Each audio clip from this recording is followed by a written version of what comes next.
Memang di bulan Oktober, Desember ini musim dingin. Turunlah semua jemaah, kemudian udhu gitu kan, azan masjid.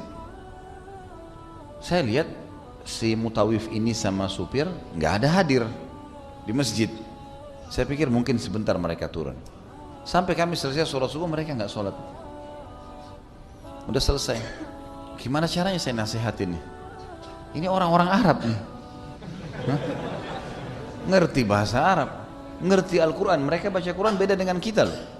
Beda dengan antum. Mereka sudah bahasanya. Jadi seperti kalau baca Quran seperti kita baca buku bahasa Indonesia, ngerti semua isinya. Gitu.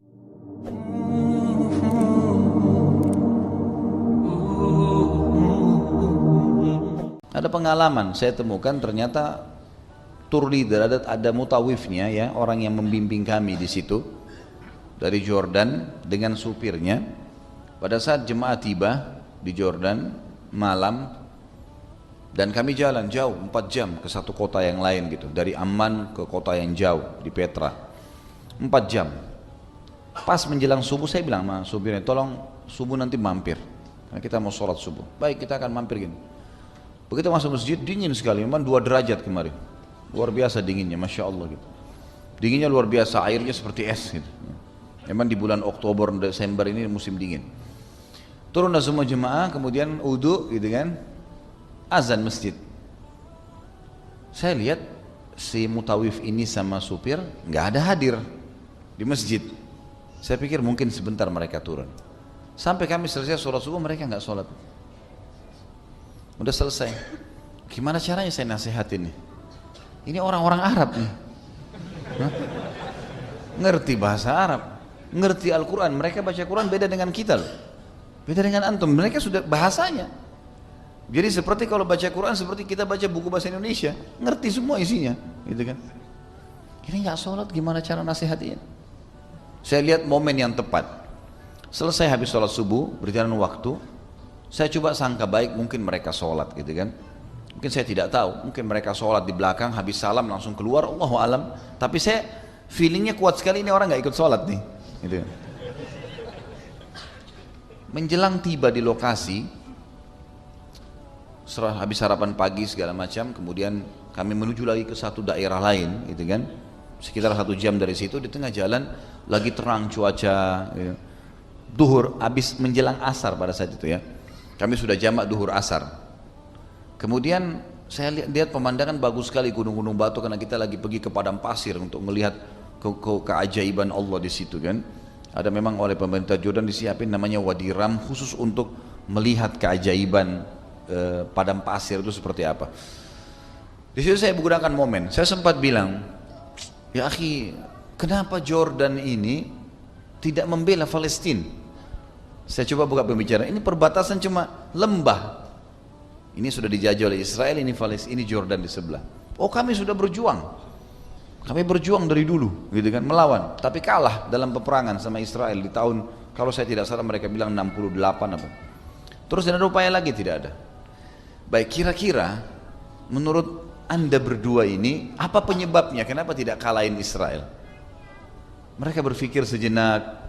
Terus saya bilang, saya baru mungkin 2-3 kali datang ke Jordan.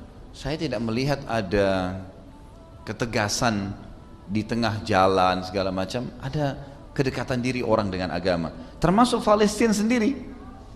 Saya sudah masuk ke Palestina, saya bilang sama mereka, dan saya temukan tidak ada orang yang bisa kita katakan kelihatan orang ini betul-betul tutup perempuannya, tutup aurat yang benar seperti kita hijab syar'i di Indonesia misalnya, atau mungkin menggunakan cadar. Dekat Masjid Aqsa tidak ada kita wanita bercadar, gitu kan? Tidak ada juga laki-laki. Masjid saf itu cuma 2 saf. Ada apa ini? Saya bilang, saya melihat di sana sesuatu yang jauh dari agama. Mungkin gara-gara ini anda semua ini tidak bisa memenangkan peperangan lawan Israel gitu. Mereka diam merenung. Kemudian saya bilang, kira-kira pernah dengar gak kisah tentang seorang anak muda di Amerika, Muslim, waktu itu kalau tidak salah dari Mesir orang ini, dia kuliah di Amerika sekelas dengan orang Yahudi, satu jurusan, bukan jurusan agama, jurusan umum.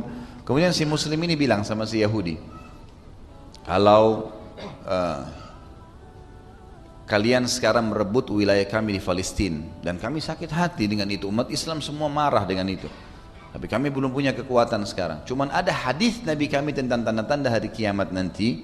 Kami pasti akan menyerang kalian. Dan Dajjal akan kami dibunuh oleh Nabi Isa alaihissalam, dan nanti kami juga akan membunuh kalian, hai orang-orang Yahudi.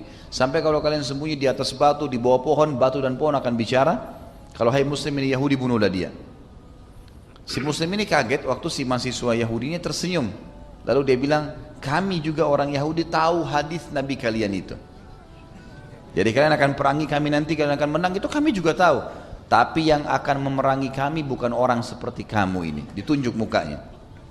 Yang akan memerangi kami nanti orang-orang Muslim yang sholat subuhnya seperti sholat Jumat. Itu kata Yahudi loh. Saya bilangin mereka berdua ini, sekalian nasihatin antum. Kalau merasa alhamdulillah. Jadi saya bilang sama dia, Yahudi aja faham. Kalau sholat subuh yang wajib difahami seperti wajibnya Jumat, penuh semua masjid, di situ kekuatan kaum muslimin. Kalau antum di sini sholat subuhnya cuma 2 saf, dan terjadi juga di negara kami di Indonesia begitu. 1 saf, 2 saf, kadang-kadang muadzin sama imamnya saja berdua. Maka apa yang mau diharapkan? Bagaimana kita mau suruh perang? Selalu penyerangan Nabi SAW itu habis sholat subuh loh. Dalam peperangan Nabi SAW, dan selalu berhasil umumnya, itu penyerangan habis sholat subuh, karena musuh lagi lalai. Mereka nggak punya ibadah subuh kan. Kita habis sholat subuh, lagi segar-segarnya habis sholat subuh menyerang, dan itu umumnya menang peperangannya gitu. Gimana caranya kita mau bangun kekuatan itu? Mulai mereka merenungi pada saat itu, dan alhamdulillah salah satunya tersentuh. Akhirnya saya sempat bilang, terus dia bilang, iya memang kami ini lalai sholat gitu kan. Dia bilang, kami memang lalai sholat. Saya bilang, kenapa lalai sholat akhi? Kenapa harus lalai sholat? Sekarang kita hitung ya, 24 jam umur antum sehari. Allah cuma minta 5 waktu sholat, kerjakan yang wajib saja. Yang wajib saja. 5 waktu sholat itu, anggap 5 menit satu sholat, berarti cuma 25 menit. Masih ada waktu 23 jam. Ya, 40 sekian menit. Ya. Kenapa harus meninggalkan itu? Atau 30 sekian menit. Untuk apa meninggalkan sholat itu? Akhirnya dia bilang, pekerjaan kami memang di bus, sering antar orang, kadang-kadang sulit untuk sholat. Ya akhi, siapkan sejadah. Kalau memang darurat dalam perjalanan bisa jamak qasar kalau musafir keluar kota. Kalau enggak, tidak ada masjid, ambil sejadah buka di sebelah bus. Kenapa harus malu? Karena mereka kebanyakan tamunya turis-turis orang non muslim gitu kan. Kenapa enggak tunjukin sama mereka? Mungkin mereka bertanya tentang Islam, mungkin mereka dapat hidayah gara-gara itu.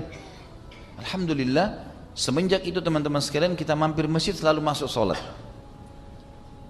Dan akhirnya saya bilang sama dia terakhir, akhi saya mohon maaf, saya sekarang antum sudah sholat nih. Anda sudah sholat ya?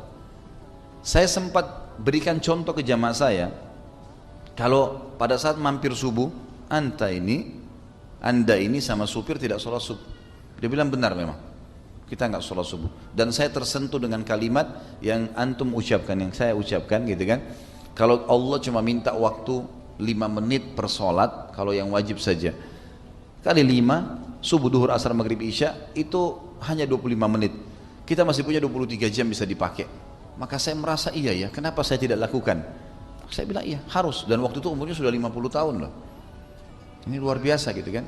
Nah banyak orang yang lalai dengan masalah sholat, padahal ini komunikasi dengan Allah subhanahu wa ta'ala. Bukankah ada hadis yang sahih berbunyi bahwasanya awal amal yang dihisab hari kiamat adalah sholat? Kalau dia baik maka akan membantu yang lainnya. Lalu kenapa seseorang melalaikannya?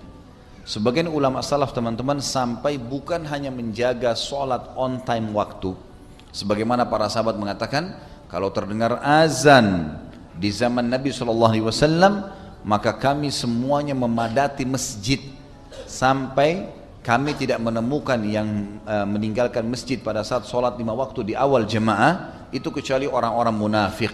Ini kata mereka, para sahabat.